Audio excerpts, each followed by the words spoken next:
I have seen One Piece, the entire series. So I have seen all 8 episodes of One Piece, and let me just say, it was like potato chips. Every time I finished an episode, I had to watch the next episode. That little bar at the bottom, watch next episode, could not move fast enough. Every episode ends with a cliffhanger, and we get to know all of these characters. Monkey D. Luffy is this bright-eyed optimist, and we see his backstory as a kid and how he is imbued with these powers of being able to stretch his body by eating the devil fruit. And devil fruit will gift different powers to people who eat it. Powers will be different. We also meet his other compatriots in the story: Nami, Roronoa, Zoro, Sanji the cook, Kobe, who ends up joining the Marines and doesn't become part of Luffy's crew. We also meet other characters, antagonists. For example, Usopp, Buggy, and my personal favorite, Mihawk. Mihawk, I love Mihawk. I want to get me one of those little tiny swords he fought Zoro with. But this is a fantasy world set in a universe of pirates. It's more of a water world where there's just one sort of central continent that goes around this planet. They actually show you a map view so you get some sense of the geography. And then there are all these islands, and the quest is to find, there's a pirate that is basically executed at the beginning. A pirate that has caused chaos in the world is he's executed at the beginning and says, I am gifting the One Piece to anyone who can find it. And that sets off everyone in the world to trying to seek this treasure, the One Piece that was left behind. Monkey D. Luffy is, of course, one of these aspiring pirates, and he's off on an adventure and kind of assembles a crew. They're not a tight-knit crew at the beginning, let's just say that. They're a very reluctant crew.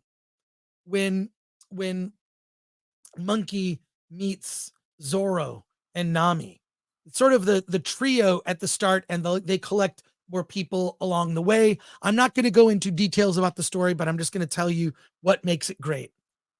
Every one is an incredibly original fantasy world.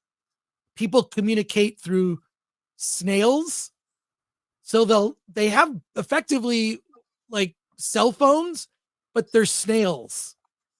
And you can put a snail in your ear. You can have a giant snail like a phone, like a rotary phone. It's very original. The pirate ship designs, very original. The antagonists, like Usopp, are just like they're weird with weird powers that I've never seen in anything. It also has this anime kind of mixed universe where it's partially in pirate times, but it's also things about it are futuristic, but also things about it are modern, but then some things are not. There are fish people who were once enslaved, and there's a whole fish supremacy aspect to it.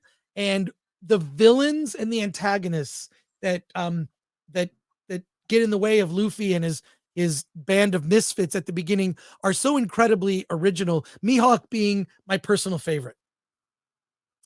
So it's the setting in the fantasy universe. The second thing is everything is motivated by character. These are character journeys. The little details about exactly what happens, well, they've got to get the thing to do the thing. That's there, but that is not the thing that drives the story. The thing that drives the story are the characters, and each character, as the story unfolds over the course of these 8 episodes, the 8 episodes is effectively the origin of Luffy's crew. That's without going into any detail, because it doesn't matter. What is so charming about the show is the characters, and the fact that there's so much of a deep backstory, not just to the world, but to the characters themselves. We eventually see, how did Luffy get to be to get these stretching powers? How did Zoro, and what was the motivation for Zoro to become the greatest swordsman who ever lived. That's his goal. Why does he have this goal? What does it mean? Why does he have a third sword? He fights with 2 swords. He has a third sword. What is the meaning behind this third sword? Once you discover what the meaning is, it'll break your heart. And my feeling is there's much more to that story. There's such a depth of the characters. That's what makes it so great. Even Kobe, which is this character who could have been a part of Luffy's crew, but wants to go a different direction, and Kobe joins the Marines. I love it. I love that each character has something within them that drives them today. It is, and to be clear, I am an anime noob. I like certain types of anime. I've gotten into Dragon Ball Z. I've enjoyed. Saw the recent one in theaters. Akira. I've watched Legend of the Overfiend. Don't Google it. Do not Google that. Legend of the Overfiend. If Netflix does a live action Legend of the Overfiend, I think that's already been done. Please don't look that up. But in any case, I'm a casual anime fan. I am going to experience for the first time going to a convention like Los Angeles Comic Con, and I'm going to be able to recognize anime cosplay. And I'm going to be able to look at the person dressed in this anime cosplay and say, hey, great Luffy cosplay, or, great Zoro cosplay. Because whenever I see like anime cosplay, and when I'm at a convention like San Diego Comic Con or Dragon Con, I just go, it's anime. I don't know what that is, but was literally blown away with the depth of character, the accessibility of it, the fact that like this appeals not just to young kids, but can also have an appeal to adults and the deeper layers. I could not love this more. I cannot wait for season 2. Really what season 1 did was just set up the story. I can see this going several seasons. Please have an end game in mind. Netflix, don't have this go on until we lose interest, which is kind of what happened to me with Stranger Things. I kind of lost interest.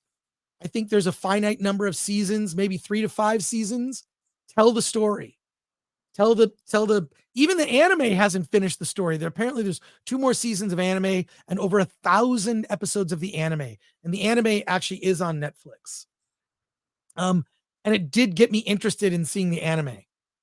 But I am in love with this show, Alan. I cannot recommend it enough. I even think that your daughter would love the show. Yeah. I'm telling you. Yeah, she's upset that I watched. I miss you. Don't you watch the show with her? Yeah, she was upset that I did not watch it with her, and so I'll just say it again. It's a matter of time. I just don't have time right now, and I'll be honest. I mentioned it last time. It looks like humans acting like anime characters, and that was the impression I got. But definitely better than anything that's being put out right now. So I think eventually I get there. I just don't want to criticize it if I haven't seen it. So, well, binge it and watch it together. Yeah. Binge it and watch it together. Yeah, the whole series, like the gigantic thing, is about finding the One Piece, right? That's not going to happen until the last season, if it happens. It'll never. It should never happen. That's the thing. Well, look at Lost and look at the original Lost in Space television series from the 60s. They never got home. Look at Star Trek, the original series in 1966. They never finished the 5-year mission. However, if you watch Star Trek Continues, that show brings the Enterprise home to Earth and basically concludes what if they finished the 5-year mission. Very good by Vic Mignogna, who also happens to do anime voices.